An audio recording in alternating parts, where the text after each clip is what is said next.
জানেন এই বাংলায় ওয়াকফের উপরে বিজেপির পার্টি অফিস আছে, কিন্তু মমতা ব্যানার্জি অলরেডি পশ্চিমবাংলায় বোর্ডের মধ্যে ওয়াকফ বোর্ডের মধ্যে হিন্দু ঢুকিয়ে অমুসলিম ঢুকিয়ে দিয়েছে। এটা আপনারা জানেন? বিজেপি হলো আমাদের প্রকাশ্য দুশ্মন, আমরা সবাই জানি। ইনি হলেন ছদ্মবেশী বন্ধু সেজে দুশ্মন, এটা আমরা ধরতে পারছি না। 8টা রাজ্য যখন কেস করেছে, রাজ্য সরকার কেন কেস করবে না? 3টে এমপির বিষয়ে কি পদক্ষেপ নিচ্ছেন?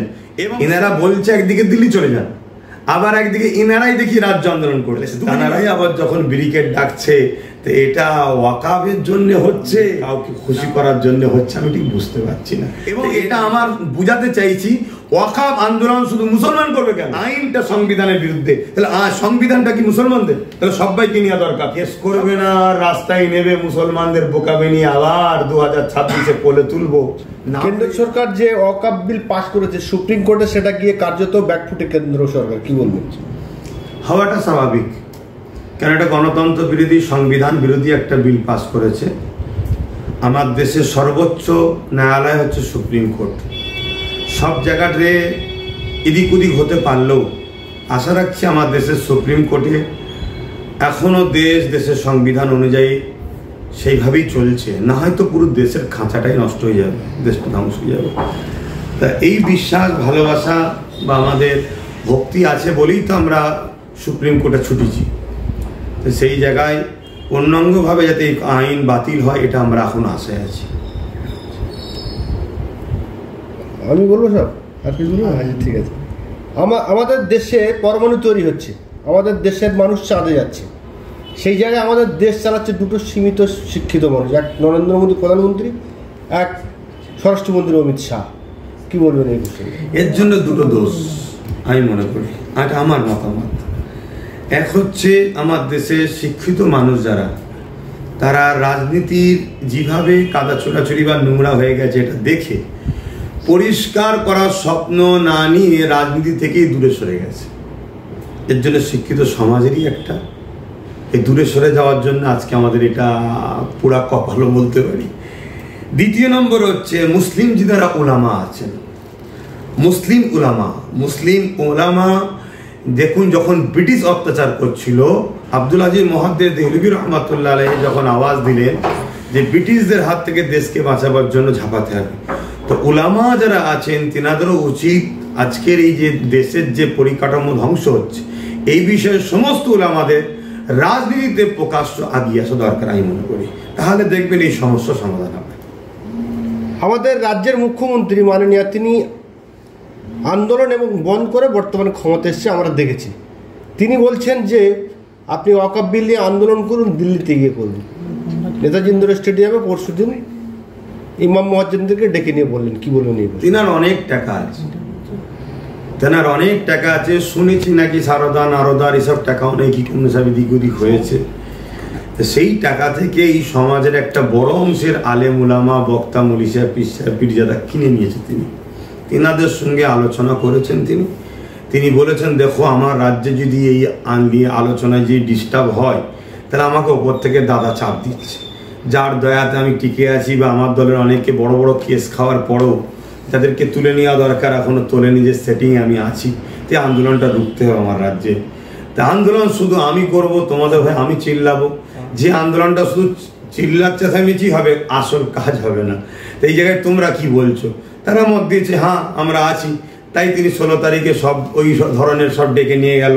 ডেকে নিয়ে যাওয়ার পর তাদের সামনে বলল, এই জায়গায় আমি একটাই সাধারণ জনগণকে বলবো, যখন এনআরসির ব্যাপার ছিল তখন তিনি রাস্তায় নেমে হই হই করেছিলেন, মূলত কার্যত কিছু হয়নি।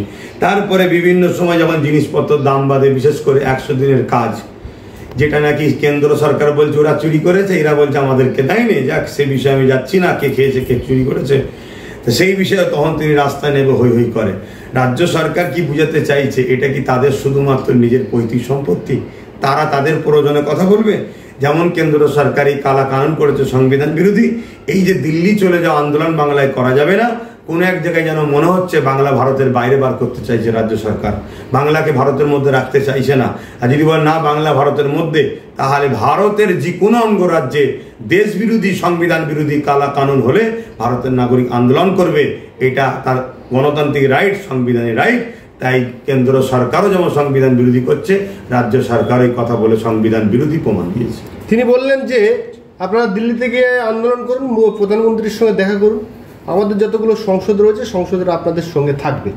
কিন্তু আমরা দেখলাম যে এই ওয়াকফ বিলের যখন বিল পাস হয়, 3 জন তৃণমূলের সংসদ কিন্তু উপস্থিত ছিলেন না, তাদের বিরুদ্ধে মাননীয় কোনো কিছু ব্যবস্থা নিল না, কোনো কথা বলল না। এটা আমাদের দোষ, প্রথম থেকেই বলছি তো, আমাদের একটা অংশকে খরিদ করে নিয়েছে, এটা আমাদেরই দোষ। আমরা সামান্য পয়সায় বিক্রি হয়ে যাচ্ছি, তার জন্য আজকে পাওনা পেয়েছি আমরা। তাই 3 জন যাই না ভোট দিতে, এখন ধরুন ভোট দিতে যায় না, তার বিষয়ে কোনো রকম আমাদের যে বড় বড় আন্দোলন হচ্ছে, বড় বড় সংগঠন সব চিল্লা চেঁচামেচি করছে, অন্য ধর্মের পতাকা বাস থেকে খুলে ফেলছে, কি গায়ের জোর মস্তানি দেখানো হচ্ছে আর হচ্ছে। কেউ একটা বলেছে শুনেছেন 3টে এমপি কেন গেল না? জবাব চাই, জবাব চাই। এবং 8টা রাজ্য কেস করলো, বাংলা রাজ্য সরকার আপনি নিন্দা বিল প্রকাশ করে বিধানসভা থেকে আপনি সুপ্রিম কোর্টে গিয়ে কেস করুন, কেউ বলেছে? অথচ তিলোত্তমা বোনের যারা রেপ করেছে, এক কথায় প্রকাশ্য বলছি, তাদেরকে বাঁচাবার জন্য 22টার করে উকিল লেগেছে রাজ্য সরকার, কোটি কোটি টাকা খরচ করছে আমাদের ট্যাক্সের টাকা। বললেই তো আমাকে আবার অনেক মূল্যারা গাল দেবে। আমরা দেখেছিলাম যে 14 তারিখে ইন্ডিয়ান সেকুলার ফল আইএসএফের একটি ওই ওয়াকফের বিরুদ্ধে প্রতিবাদ ছিল, সেই সভাতে কিছু মানুষ এসেছিল মালঞ্চ ওই ধার দিক থেকে, তারা যখন বাড়িতে ফিরে গিয়েছে সূত্র মারফত খবর পেলাম তৃণমূলের লোকেরা তাদেরকে মারধর করছে। শুধু মারধর করে না, আমিও আপনাকে জানাচ্ছি প্রচুর ফেক কেস দিচ্ছে, প্রচুর ফেক কেস দিচ্ছে। তাহলে আপনাকে ভাবতে হবে, রাজ্য সরকার বলছে বিল লাগু হতো, দেব না। এই বিলের বিরুদ্ধে যারা নামছে তাদেরকে কেস দেওয়া হচ্ছে। এই বিলের বিরুদ্ধে আরো অনেক সংগঠন সংগঠিত হচ্ছে, তাদেরকে প্রশাসনিক দিক দিয়ে সমস্ত দিক দিয়ে ফেসিলিটি দেওয়া হচ্ছে। আপনাকে খেয়াল করতে হবে, 2টো আন্দোলন চলছে। একটা আন্দোলন চলছে কেন্দ্র সরকারের বিরুদ্ধে, পাশাপাশি রাজ্যের যে ওয়াকফ আছে সেগুলোকে উদ্ধার করার দাবি তুলছে, রাজ্য সরকারকে সুপ্রিম কোর্টে যাওয়ার কথা বলছে, 3 জন এমপি কেন গেল না কৈফিয়ত চাইছে, এবং রাজ্য সরকার আপনি অনাস্থায় নিন্দা বিল পাস করে আপনার এমএলএ এমপিদের দিকে কেস করুন। একটা আন্দোলন থেকেই আওয়াজ উঠছে। আরেকটা আন্দোলনে দেখুন শুধু কেন্দ্র সরকারের বিরুদ্ধে কথা হচ্ছে, মুসলিম সমাজকে ভয় দেখিয়ে রাজ্য সরকারের কোলে তোলার পরিকল্পনা চলছে। অতএব যেদিন কলকাতায় নওশাদ ডেকেছিল, ওই দিন বিভিন্ন জায়গায় আটকে যেভাবে রাজ্য সরকারের প্রশাসন বা প্রশাসনের ইউনিফর্মে গুন্ডা, কেন পায়ে দেখছি অনেকের চটি আছে, পুলিশ তার চটি বলে না, তা পুলিশের এরকম গুন্ডাগিরি করবে এটা আমি মানিও না। তা পুলিশের ইউনিফর্মে যেসব পার্টির গুন্ডা আছে তারা যেভাবে মারলো, মেরে কি মেসেজ দিল, আরে এগুলোকে তো মার, নারীরা মুসলমান তো, আরে এরা সেই মুসলমান নয়। কোন মুসলমান? এরা দুধেল গাই নয়, এরা আমাকে ভোট দেয় না, অতএব এদেরকে মার। এরা কেন ওয়াকফ আন্দোলন করবে? এরা ওয়াকফ আন্দোলন করলে আমার যে রাজ্যে 70 থেকে 80-85 হাজার বিঘে আমরা ঝেড়ে খাচ্ছি তার বিরুদ্ধেও বলবে তো। এরা পীর আব্বাস আলী গোরাচাঁদ হুজুরের 900 বিঘে জমি চুরি হয়ে গেছে, রাজ্য সরকারের আমলা চামলা চুরি করেছে, তার বিরুদ্ধেও বলবে তো। এরা শুধু তো বিজেপির বিরুদ্ধে বলবে না, এটা তো আমাদের অন্যায়ের বিরুদ্ধে বলবে, এদেরকে মার। তাহলে যারা আমাদের বিরুদ্ধে বলবে না, শুধু রাজ্য কেন্দ্র সরকারের বিরুদ্ধে বলে ওজন আমাদের পক্ষে গুণ গাইবে যে রাজ্য সরকার আছে, চিন্তা করো না, সব করে দেবে, তাদেরকে রাস্তায় নামতে দে, বাকি কাউকে নামতে দিস না। এটা অত্যন্ত ঘৃণাজনক। এর জন্য মনে হয় জাতি ধর্ম বর্ণ নির্বিশেষে দেশকে বাঁচাবার জন্য, আগামী প্রজন্মকে বাঁচাবার জন্য এই দ্বিচারিতার বিরুদ্ধে সবাইকে লড়াই করা দরকার। শওকত মোল্লা, ফিরহাদ হাকিম এবং মাননীয় মুখ্যমন্ত্রী মমতা ব্যানার্জি 3 জনেই বলছে আপনারা দিল্লিতে গিয়ে আন্দোলন করুন। কিন্তু আমরা দেখলাম যে তৃণমূলের নেতারা এবং বিধায়করা তারা বলছেন যে দিল্লিতে গিয়ে আন্দোলন করুন, ভালো কথা, কিন্তু ওনারাই আবার এই পশ্চিমবাংলায় আন্দোলন করছেন। যেমন সিদ্ধুগুলা চৌধুরী করলেন, ভাঙড়ে একটা আন্দোলন হবে বলছে, পরে 4 থেকে 5 লক্ষ মানুষকে নিয়ে, কি বলবেন? দেখুন, এটা মুসলিমদের ঘরে বোকা বানাবার জন্য আন্দোলন হচ্ছে। এনারা বলছে একদিকে দিল্লি চলে যান, আবার একদিকে এনারাই দেখি রাজ্য আন্দোলন করছে। দুটো জিনিস হতে পারে, এক রাজ্যটাকে এনাদের পৈতৃক সম্পত্তি মনে করেছে, তাই আমরা যারা টিএমসি করি বা টিএমসি সাপোর্টার, আমরাই শুধুমাত্র চিৎকার চেঁচামেচি করবো ওয়াকফের বিরুদ্ধে, এবং আমরা ওপরে দাদাকে বলে রাখবো, এটা বলছি, চিৎকার চেঁচামেচি করছি, ওয়াকফের বিরোধী করছি, দাদা তুমি চিন্তা করো না, বোকা মুসলমানদের বোকা বানাবো বলে করছি। বিলের তো সাপোর্ট আমরা করে দিয়েছি দাদা, না হয় আমার 3টে এমপিকে কেন যেতে দিলাম না? অনেক এমপি গেছে, তারা ভেতরে ভেতরে হয়তো আপনাকেও ভোট দিয়েছে, আপনি কোনো চিন্তা করবেন না। তারপরে আমাদের রাজ্যের যিনি দ্বিতীয় সেকেন্ড হ্যান্ড কি কামান না কি সব বলে আবার, তিনিও তো বিধানসভায় পার্লামেন্টে ছিল কি ছিল না আমি জানি না, যা কোনো বিবৃতি তিনার পাওয়া যায়নি। অতএব এগুলো তো আমরা না করলে আন্দোলন তো অন্যজনরা করে নেবে। আমরা আন্দোলনকে হাইজ্যাক করছি, আমরা অন্যজনকে দিল্লি যেতে বলছি, আর আমরা রাজ্যে করে বোকা মুসলমানকে বলবো এই তো আমরা করছি, চিন্তা করোনি, আমরা সব ঠিক করে দেবো। শুধুমাত্র আমাদের নিরীহ মুসলমানকে বোকা বানাবার একটা নাটক চলছে। এই দ্বিচারিতা, এই নাটক থেকে মুসলিম সমাজকে মুখ ফিরিয়ে নেওয়া দরকার এবং এদেরকে ঘৃণা করা দরকার। সমস্ত মুসলিমদেরকে একটাই আওয়াজ তোলা দরকার, 8টা রাজ্য যখন কেস করেছে, রাজ্য সরকার কেন কেস করবে না? 3টে এমপির বিষয়ে কি পদক্ষেপ নিচ্ছেন এবং সমস্ত এমএলএ এমপি কেন কেস করছে না?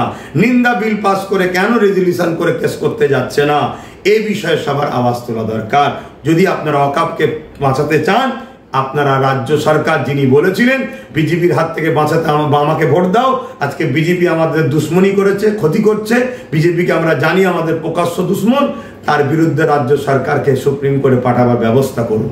মুসলিম পার্সোনাল ল ভোটের ডাকে সামনে 26শে এপ্রিল ব্রিগেডের একটা সমাবেশ ডেকেছে, আপনার সাথে কি কোনো আলোচনা হয়েছে?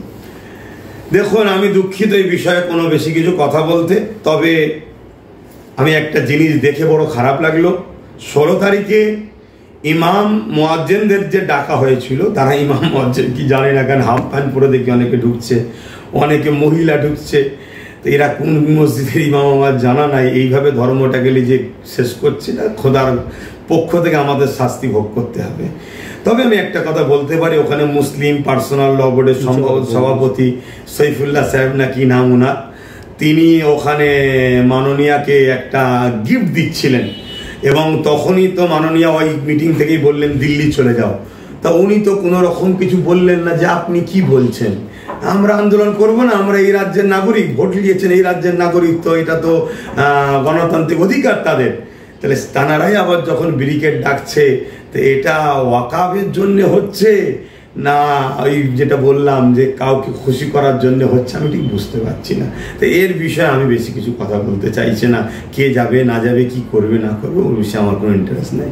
নওশাদ সিদ্দিকী অর্থাৎ ইন্ডিয়ান সেকুলারকে বলে যে বিজেপির দালাল, কিন্তু এই যে ওয়াকফ বিলের বিরুদ্ধে যে 5 জন মামলাকারী, তার মধ্যে নওশাদ সিদ্দিকীর নাম রয়েছে। মামলাকারীদের মধ্যে রয়েছে আরজেডির মনোজ ঝা, সংসদ মহুয়া মৈত্র, সিপিএমের মোহাম্মদ সেলিম, আইএসএফের বিধায়ক নওশাদ সিদ্দিকী, ভরতপুরের তৃণমূল বিধায়ক হুমায়ুন কবির। কি বলবেন?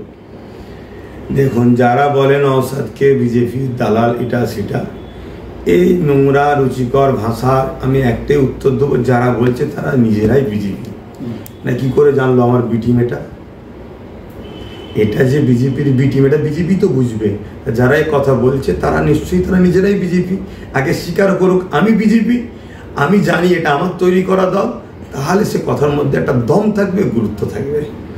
অর্থাৎ যারা এই কথা বলছে তারা নিজেরাই তো বিজেপি। তো বিজেপি বলছে আমার বি টিম, এটা যদি স্বীকার তারা করতে পারে, তারপরে আমি এই বিষয়ে উত্তর দেবো। শেষ প্রশ্ন করবো আপনাকে, আপনার ভাই নওশাদ সিদ্দিকী যে জায়গার বিধায়ক, ভাঙড় বিধানসভা, আমাদের রাজ্যের মুখ্যমন্ত্রী মাননীয়া মুসলিম দরদি, সংখ্যালঘু মুসলিম দরদি, এটা সবাই বলে থাকে, কিন্তু নওশাদ সিদ্দিকী একজন পীর বংশের ছেলে, তিনি ভাঙড়ের বিধায়ক। সেই জায়গায় যখন উনি জেতার পরে প্রথমে কলকাতা পুলিশের আওতায় আনা হলো, তারপরে 1টা থেকে 2টো থানা ভেঙে 8টা থানা করে দেওয়া হলো, স্পেশাল অবজারভার দেওয়া হলো। তাহলে কি মুসলিম প্রেমটা বেশি বলে মনে হচ্ছে ওই জায়গাটায়? দেখুন, যখন শুভেন্দু অধিকারী মমতাকে কিছু বলে, মমতা তখন কি বলে? কিছুই আমরা প্রতিক্রিয়া জানি না, বলে দাদাকে বলে দেবো, তার মানে ওপরে বলে দেবো। শুভেন্দু অধিকারী বা নন্দীগ্রামে যেভাবে জুলুম অত্যাচার এখনো হচ্ছে, সেই জায়গায় কখনো কি একাধিক থানা করার চিন্তা ভাবনা বা কোনো বক্তব্য মমতা ব্যানার্জি দিয়েছে? রাজ্যের সিএম দিয়েছে? দেয়নি। শুনুন, সবার টার্গেট এই সংখ্যালঘু পিছিয়ে পড়া মুসলিম সমাজ শিক্ষা, স্বাস্থ্য, কর্ম, বাসস্থান থেকে পিছিয়ে থাক, তাদের হয়ে কেউ যেন না বলে।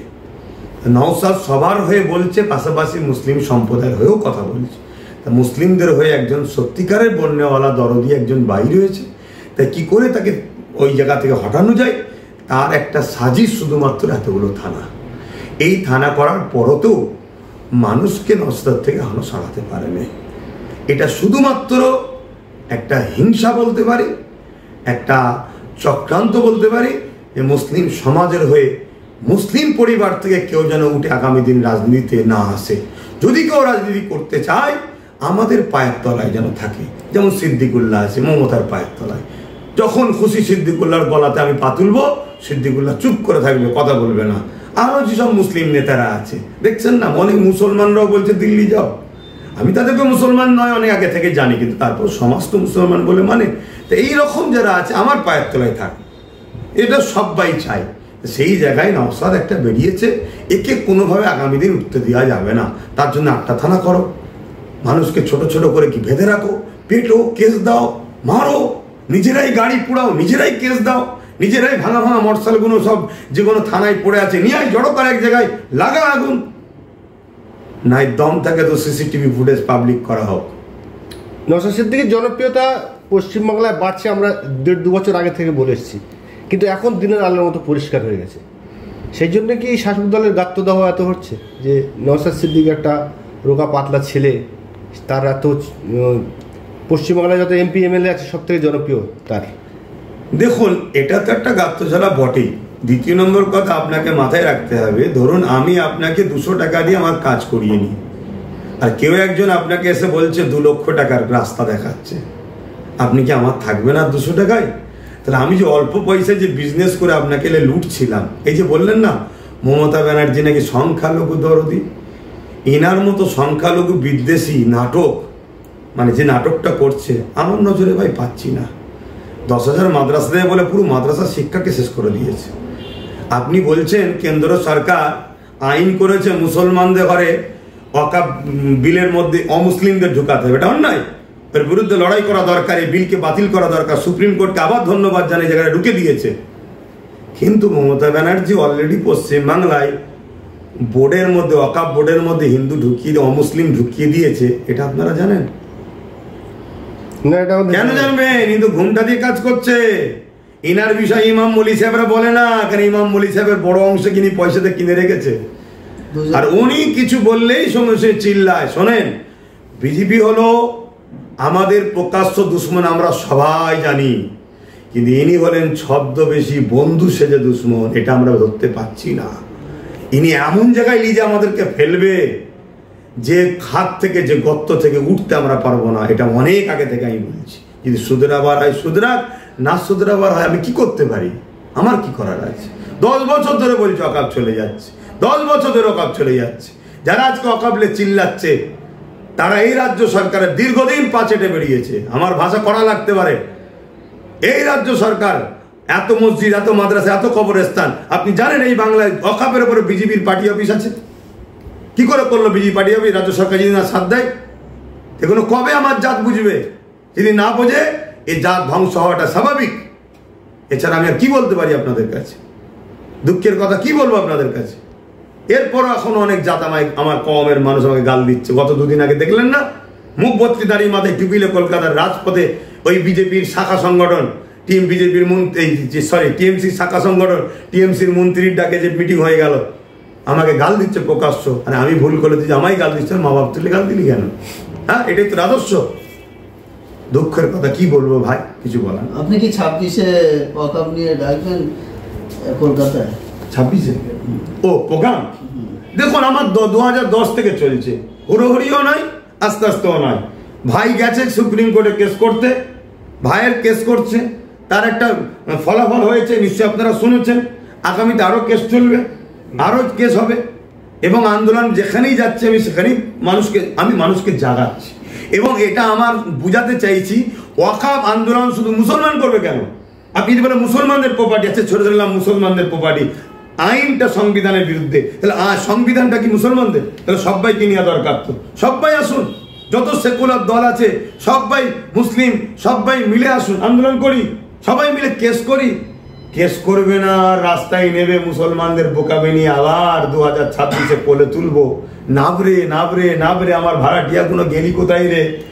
এ দালালি যদি জাতি না বুঝতে পারে, জাতি মরাটাই স্বাভাবিক, এছাড়া আর কিছু বলার নেই আমার ভাই। এতে আবার বলবো, জাতি যদি আমায় ভুল বোঝে, আমায় জান খুলে গাল দিয়ে নিস বাবা, আমার মা বাপকে গাল দিয়েছি, তাদের কি দোষ? ধন্যবাদ।